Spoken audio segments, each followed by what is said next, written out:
Direct Connection is made by MPT to serve all of our diverse communities and is made possible by the generous support of our members. Thank you.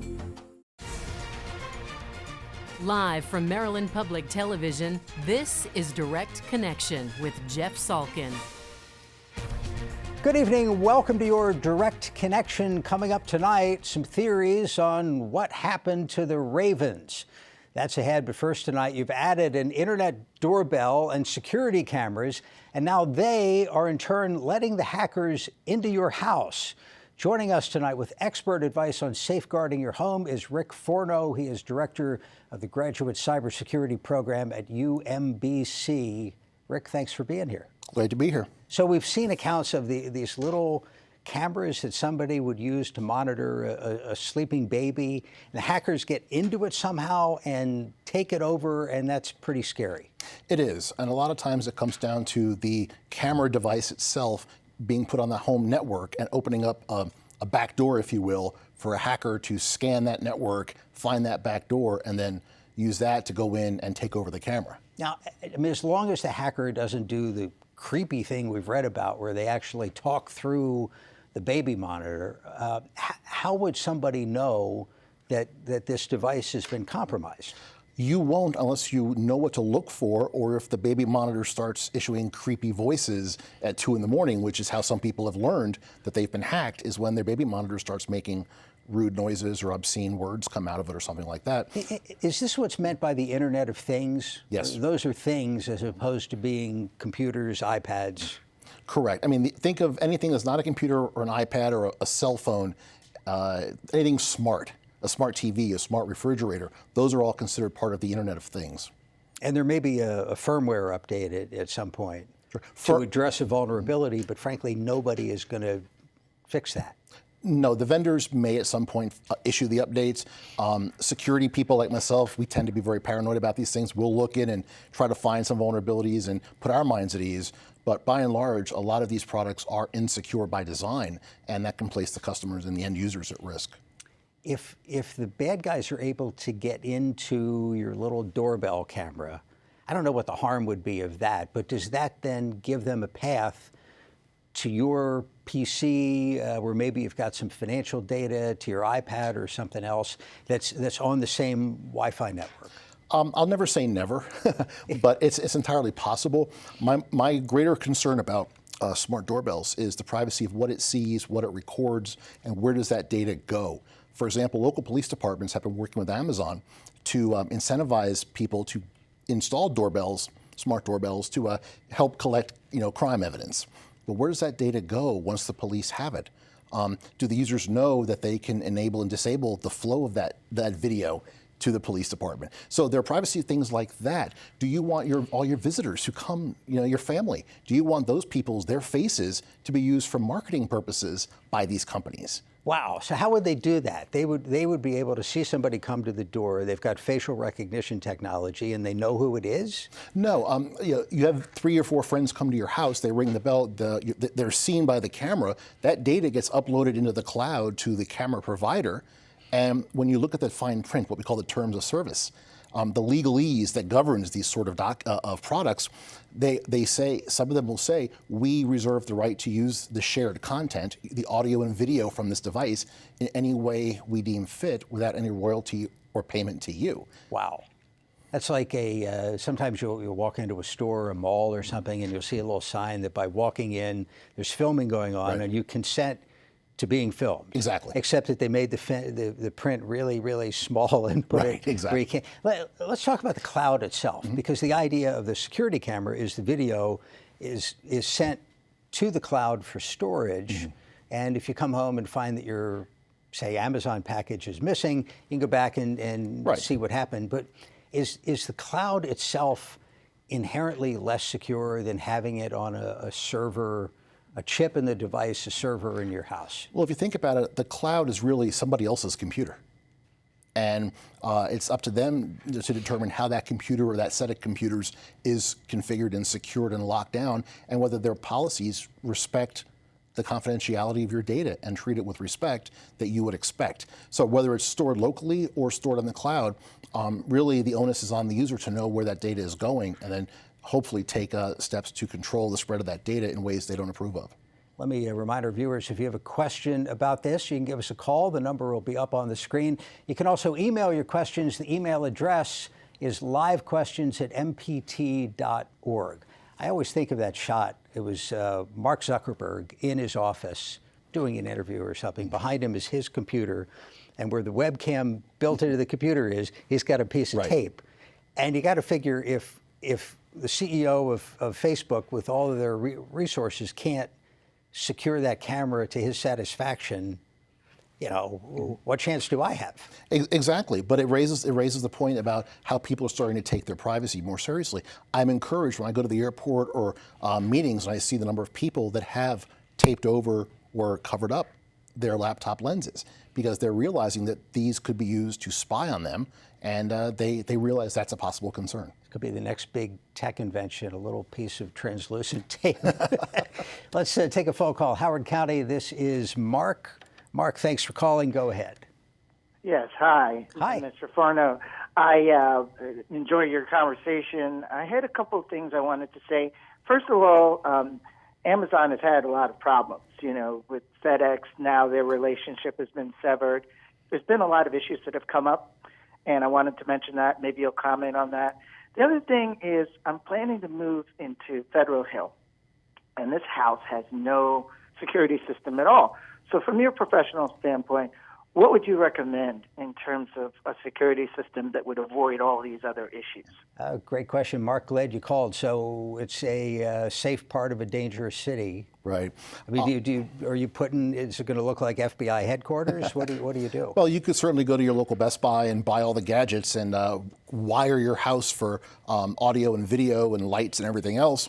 But that could be overkill. What I would suggest, if you're not a techie, if Mark is not a power user or a technology expert, talk to one of the local security companies that sell these as their line of business, so that he's not building this product himself. He's having somebody come in and install it, a traditional home security system. That would be my recommendation. What do you think of the do-it-yourself versions if somebody has the technical ability to do it themselves? Oh, I think that's fine. I've got friends who have, friends and parents of friends who have that's their hobby. They'll wire their backyard to look for squirrels using their the video cameras and their motion sensors, and they trip a text message, and they know what's going on.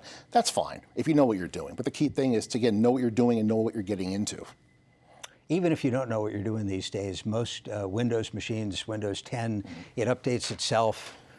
Security patches come in and they're installed pretty much automatically. Right. It's different with these webcams. I mean, you really would have to bend over backwards to keep it up to date and stay on top of it. Yeah, some of them are easy to update. You go to a website and you just you log into your device and you click update and it'll pull the update down. Some of them may be pushed automatically by the vendor at some interval, but yeah, it's much harder to secure and update those devices than it is a traditional computer or a mobile device. Companies have a lot more stuff in the cloud these days. The federal government is putting more things in the cloud. A big contract was just decided. On the surface, is that a good idea? I think it is. In some ways, it's great for cost savings, for centralization and efficiency. Putting all your eggs in one basket, that can be a good thing. The trade-offs. It's not always a good thing. No, there are always trade-offs. But on the whole, if it's properly managed and people, and again, the agencies know what they're getting into, moving to the cloud does offer some resiliency and some better efficiencies and security that they would not have in all these disparate data centers around the country. Yeah, just nervous about putting the nation's top secrets in. Maybe that's not what they're doing. Well, actually, the intelligence agencies do outsource a lot storage to the Amazons and the Microsofts, and they do have large data centers doing very sensitive and classified information. Let's take a call. Southern Maryland, Calvert County. This is Robert. Robert, thank you for calling. Go ahead. Yes, hello. Thanks for taking my question. You bet. I was concerned. Can you hear me okay? We can. Thank you. I was concerned about perhaps the cameras that are within a building or a complex or perhaps even within a camp or something like that, like a nudist camp, for example. if the cameras were inside there, could they be hacked also, and those videos collected by somebody and used, you know, in a nudist colony, of course, they could be used for, you know. Robert, we got the question. Thank you very much for the phone call. Yeah. It's entirely possible. A good rule of thumb is anything that's connected to a public network like the internet can theoretically be hacked and exploited and compromised. So you don't want to stand in front of it naked, is what you're saying? No, I wouldn't. Exactly. Fairfax, Virginia, this is Sarah. Sarah, thank you for calling. Go ahead. Hello. Hi, what's your question? More of a question, but more of a higher, meta question in the sense that I believe all these things have been happening very quickly with the progress of the digital industry with no regulation. It has been doing so fast, and the people have no control over what they do, and everybody is subjected. Some of the younger writers today write about surveillance capitalism. And I'm 74 years old, and I'm not so much subject to it. I still use a flip phone. I refuse to buy anything called smart because I think they are smart against us, not for me. But I don't know what the people are supposed to do to avoid being subjected. Especially, I'm concerned about children that are subjected to the pedophiles, and they can hack everything. Sarah, that's a great question. For me, as a grandmother and old person, for the young people. Sarah, we appreciate the phone call. Great phone call. You were telling me earlier you have a Wi-Fi connected stove? Right. My GE Wi-Fi stove has built-in Wi-Fi. The first thing I did once it was installed, the workmen were not even out of my building. I turned it off. I disabled it, and I made sure it was off. But the caller made some very interesting points. Anything smart or personalized generally means they're looking at your activity to profile you. So there are some privacy concerns with that. Regulation, certainly, there is always room for some regulation in the tech world. But the bottom line is we've come so far as a society by embracing these technologies without really thinking through the ramifications. 20 years on from the internet, if you will, that has been around, we rush in because something's cool or handy or fun or convenient, but we don't think about what are we giving up in return for the free email or for the smart doorbell or things like that. So it's really a question of thinking about what we're getting into and then doing the calculus between the benefits and the potential costs. Before we go, bottom line advice for somebody who bought a doorbell, a baby monitor camera, what should they do today, this week? I wouldn't worry too much about running out and unplugging everything, but if you're very paranoid, you can always just unplug them for the time being until you find something that's more secure. Very good. Rick Forno with UMBC. Thanks for the visit. Thank you. Appreciate it. Next, why the Ravens season ended the way it did, and more of your calls when we come right back. Drop your phone and just be in the moment. You guys ready? Yeah! It's a thrill to see images of a new world for the first time. I want to look back and say, I learned something. That is where transformation happens. I see people cry on this show, and I'm like, what y'all doing, man? Out of the water came this giant thing. That's incredible. I feel it in my bones. It's so totally amazing.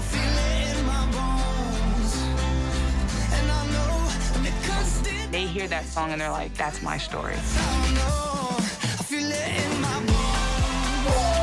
I have chills. All of the joys, all of the sorrows. This is where it comes from. The rest is history.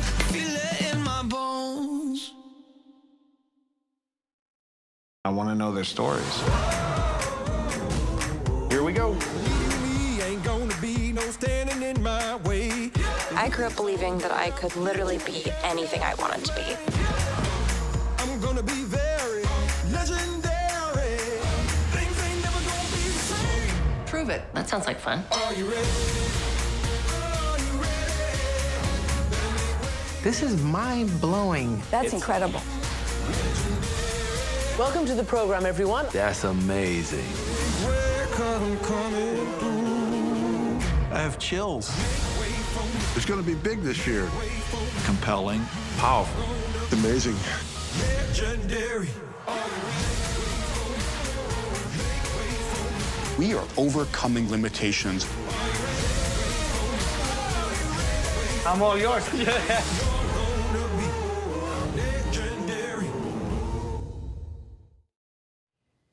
With us now in the studio is John Eisenberg. He's a columnist for BaltimoreRavens.com and author of The League. John, nice to see you.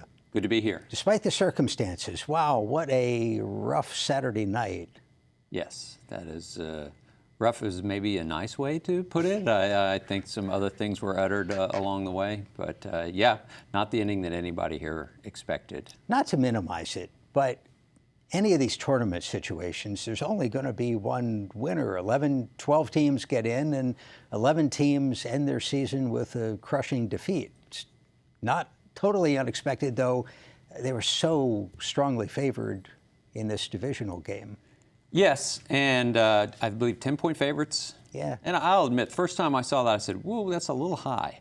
I thought that was a little high. The Tennessee Titans have a good running game. They're well coached, and I thought that's the kind of team. The Ravens, sort of the roles were reversed. The Ravens have been in that situation before, gone on the road and won games. And I thought, this is not the ideal team coming in here. Having said that, I did think the Ravens would win this game.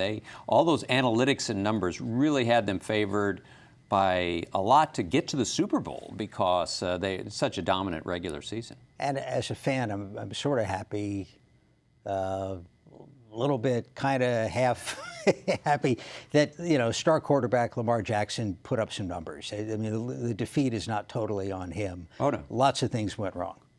Lots of things went wrong in that game. I think they were beaten on both sides of the ball on the lines, offensive and defensive lines. Tennessee sort of dominated. That's never a good sign. Some things went wrong. Got behind early, and they stopped running the ball, handing off to the running backs, which has been a real focus this year. They set a league record for running the ball, and the backs were sort of out of the game. I think that hurt. They made some mistakes. They just weren't sharp, and it was sort of an accumulation of things, of a momentum, sort of some early turnovers, some penalties, some drops. I mean, you just add it all up, and it happens. It's sports. They're human. They won 12 games in a row, played beautifully, and I guess some people feared things would even out, and they evened out at the worst possible time. I know there's no cheering in the press box, there's no crying in the press box, but what was the mood like? I mean, did it turn in there? In the press box? Yeah. Certainly in the stadium it did.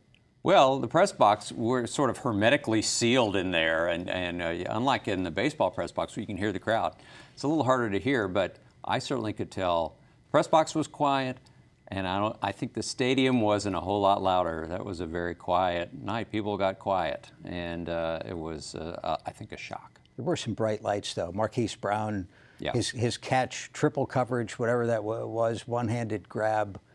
That's exciting, bodes well. Marquise Brown, I think, is a good football player. I think they hit on that draft pick. Just aside from his speed, you just watch that young man track a football and catch it. Look like Willie Mays, that famous catch. And he's, you keep in mind with Marquise, he was not 100% all year. He's dealing with this Liz Frank foot injury. He's made it back enough to play. He will be better next year. Let me remind our viewers, if you have a question for John Eisenberg on the Ravens, past, present, future, give us a call. We'll have the number up on the screen, or email us live questions at mpt.org. So I don't mean to sugarcoat, a tough couple of days here, but the future is really bright. Lamar is really young. He's under contract for 3 more years at a rookie rate, which is a lot of money, but it's not that much compared to some others in terms of the salary cap equation. A lot of people under contract. Maybe the gloom, the despair will lift. Yeah, I think so. I mean, again, not to sugarcoat, that was an opportunity lost. There's no doubt. But yes, the Ravens are actually in a situation they've seldom been in, and that is real freedom under the salary cap, which governs all in the NFL. Joe Flacco was their highest paid cap hit this year. Didn't play for the team. Right. This year, because that's how you extricate yourself from a player that you trade before his contract is up. There's a certain amount you have to pay. So that's gone off the books. They have always just flown close to that limit, and no longer. The cap's going up. Some big contracts are gone. They have a lot of money for the first time in a while. Plus, as you pointed out, very important to have your quarterback on a first contract. So lots of room. Some additions will be made. There'll be some money to spend. What are the needs? Where would they be advised to spend that money or use draft picks? My opinion, I think you start on the defensive side. I think that that game may have revealed the Ravens were not ranked. The defense was okay this year, did a good job. I think they ranked fairly low in terms of giving up yards per rush. I think they need to get more substantial against the run. Just the linebacking core this year, I think they could upgrade there. Pass rusher, probably the number one thing. They need to find someone who can go in, a little bit of a game wrecker, can go in. I mean, Matt Judon did that for them this year. He's a free agent. He may not be back. So they need some young blood as a pass rusher. And I should clarify for people who don't know you and your work, longtime local sports writer, happen to be working now for the Ravens website, right? But with an independent view. Right. Let's talk about the book, The League. The full title, where do I have the full title? How 5 rivals created the NFL and launched a sports empire. This is newly out in paperback. Right. Who were the 5 rivals? The 5 rivals were, I mean, these are all, it's really a creation story of the NFL that I wrote here. 100 years, I've heard. 100 years, and the only one that was there at the very beginning was George Halas from the Bears, there, Chicago Bears, there at the very beginning. The other one was Tim Mara, started the New York Giants for $500 in 1925. He was a legal bookmaker. That was his profession. I didn't know the family control of that franchise went that far back. The original. He started him for $500. He was a bookie. That was his career. George Preston Marshall started the Redskins. They were the Boston Redskins originally, 1932. He brought a lot of flair and pizzazz to the NFL, and he was also just, honestly, one of the great racists that the league has ever seen. Wow. Very interesting character. Burt Bell is another one. He started the Philadelphia Eagles in 1933. He eventually became commissioner of the NFL before Pete Rozelle. Very influential figure. And the last one was Art Rooney, who started the Pittsburgh Steelers in 1933 as well. And still run by Rooneys. Still run by Rooneys. Never worked a day in his life. He's one of the great horse players in the history of America. Did, as a group, this collaboration of rivals, did they do something right over those early years that if not for those moves, we would all be watching soccer these days? I think so. There's a period like 1933 to 36, just a key period where everything they got the thing rolling. They invented the postseason. How about that? There'd never been playoffs. The first 10 to 12 years of the league, it's just the season ended. Whoever had the best record was the winner. And they said, well, why don't we, like baseball, create 2 leagues and have a championship game? That's where the playoffs started to bring some drama. They eliminated all rules that had really forbidden the forward pass from coming forward in the NFL. That opened up the game. And then the last thing they did, probably the biggest, is the draft. That was Burt Bell's idea in 1936. And so that eventually leveled the playing field. In the beginning, it didn't. But those 3 things just had a huge impact on the NFL. Let's take a phone call from Baltimore County. This is Doris. Doris, thanks for calling. Go ahead. Well, I'm a Raven team. I love Raven. Win or lose, I love them. This is my opinion, okay? Before the game starts, the media will sell the game. They discuss about what each player gonna do, how Lamar gonna run, how Johnson gonna run, what position he's gonna play. Then you have the other team sitting there watching, and study all these statements. And then when the game starts, hey, they're ready for us. They know all our secrets. They know what we're gonna do, so they prepare for us. Doris, thank you so much for the phone call. We appreciate that. Are the secrets all out? Well, I don't think there were a lot of secrets. I mean, at this level of football, pretty much teams know what's coming, and it's a question of who. There's a lot of surprises in the X's and O's, but they generally know what's coming for these. Still, going back to the Tennessee game, one of the things that made people optimistic was that they had not seen Lamar in person. Apparently, they had seen enough on tape. Yes. The way that Tennessee played Lamar was not different from the way a number of teams had played Lamar. It sort of created a fence along the outside, the pass rushers, not to get too technical here, but sort of force him, control him, corral him almost, or force him to the sideline. There's a way you can play him where he's not as free. Teams had done that. He had worked his way around that. The New England Patriots did it. The Buffalo Bills did it. It just didn't. Well, Tennessee did a better job of it. And back to the league itself and your book for a second. The TV ratings are astronomical. I mean, the pioneers of the game could never have imagined, much less television, but the idea of how dominant it has become. These guys that I wrote about, they were self-made men. They were sons of immigrants, first-generation Americans. To me, really, there was no money in the NFL for years, really until the 50s, until television came along. These were men of sport.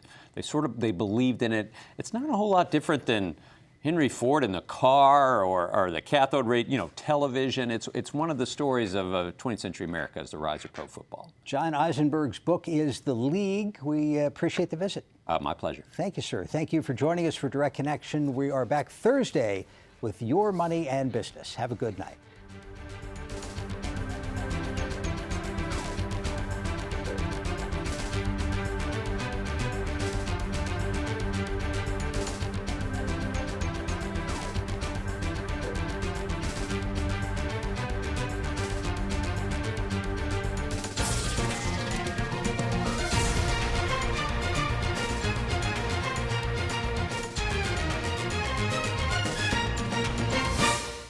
This program was made by MPT to serve all of our diverse communities.